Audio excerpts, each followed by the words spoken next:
Hey there, good afternoon. Welcome to Rockwell Automation Fair. I'm Michael Loughman with Southwire.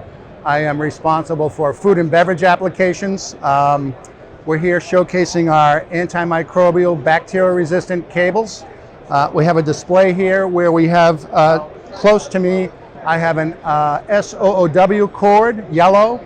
It's antimicrobial bacteria-resistant, 99.9% efficacy. We also have a VFD cable and tray-rated cables that are also antimicrobial and bacteria-resistant products. The displays further away from me are cables that are not treated with an antimicrobial bacteria-resistant jacket insulation material. They are prone to growth, bacteria, algae, mold. I can hold up an example here. You may see conditions like that with products that are not antimicrobial or bacterial resistant. A key feature to our jacket insulation material is we have an additive to the compound. So the antimicrobial bacterial resistant jacket material, that's inherent to the cable. It's not a film, it's not a layer, it's not going to peel off given washdowns, given exposure to light or temperature extremes.